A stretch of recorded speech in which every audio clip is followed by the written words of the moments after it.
So I'm just going to give you a very brief introduction to VoiceThread. It should be easy for you to use. I think it is probably simpler than a lot of the social media programs you guys are used to using. So I'm going to show you a previous class because the new one isn't up yet. So you have to make sure you're in the right class. Over here on the left, it has all of my different groups, but you should only have this one or maybe another one if you've had it before. Okay, so these are all the portfolios and the projects that we did in the last class.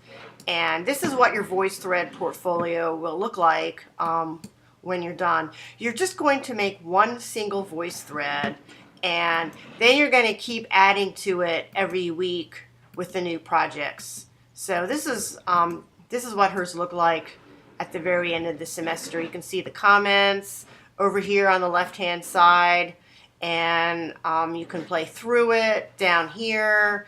If you click on this icon down at the bottom, you can see all the different projects that they had from the semester. And when I click this X sign, it just goes back to our VoiceThread group, which is our class. So to create your own VoiceThread, there's two places you can do it. You can do it here, create, or you can do it here, add your own. Add your own is the best place to do it because then it will automatically put it right in this group where you want it. Okay, so I'm going to click add your own. I'm going to create a new VoiceThread, and I'm going to add media.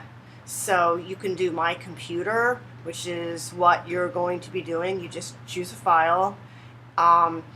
I'm going to do webcam photo for now just because it's fast. So I'm just going to do a picture of myself. Okay. And then it adds it. So the title description, I'd like you guys to put your name on it so that way it's very easy to see who you're commenting. The description is going to be VoiceThread portfolio of animation, something like that. Doesn't really matter. Playback options, there's a couple of very important things. So I'm going to click enabled threaded commenting, which, as you'll find out, when people comment on your work or they comment on other people's comments, this makes it more organized around the edge of it. Allow commenters to add slides to this VoiceThread. I have this checked. For yours, it doesn't really matter because people are probably not going to be adding slides. I have allow others to download original media, which means they can download your animations and allow others to export. You might not want to check these things. It's up to you. And I always check start playing when open. You can allow others to make a copy if they want to. I don't see why anybody would want to do that. A very important thing, this is very, very important. Enable comment moderation. Do not check that. If you do, nobody else will be able to see the comments and I won't be able to give them credit for it. So make sure that this enable comment moderation is not checked. These allow comment methods. It's totally up to you. I don't think anyone is going to do telephone. Okay, so that's it. So then you click save. Okay. This little pencil right here allows you to title the individual slide. So I'm going to pretend this is my first project, even though it isn't. I'm going to call it Project 1. You can also rotate the slides. You can make a link. You don't really need to know those right now. So I'm just going to click save. Okay, so that is my beginning of my VoiceThread portfolio. Options gives you the same playback settings that we had before. You can get back to these at any time.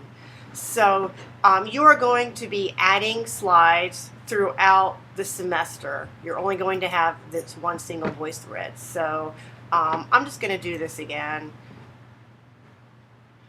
Okay, hello. All right. So sometimes it says processing. If it's a bigger file, it takes longer. So I'm going to pretend this is project 2. Okay, click save. So there's a few places you can do this, but you can move around your slides at any time. Okay, so now I have a VoiceThread portfolio begun with 2 slides. I have to comment. I want to comment on it because everyone has to introduce their own works. So I'm going to make a text comment. Hello, I'd like to introduce myself to the class. So make sure that you have proper grammar, spelling, no typos, all those things. Okay, so that's save. I can also do an audio comment or a video comment. This is an audio comment. 1, 2, 3, 4. Hello, this is an audio comment. That's probably too slow. I'm just going to cancel it, but you get the idea. Okay, so then I'm going to share it. So you have to make sure that it's shared, with the class, because if it's not, nobody except you can see it. So this I already, since I made it from within that group, this comes up automatically. Others will be able to view and comment. So that's fine. It's already shared. I can continue to edit, or I can just go back. I can just go back to my home page and then click on it again. And I want to make sure that it's here. You can also use these icons at the bottom. So I'm just going to play it, and here it is. I'm gonna play it back. If I want to move this slide here, I can just drag it there. So you can edit it anytime that you want.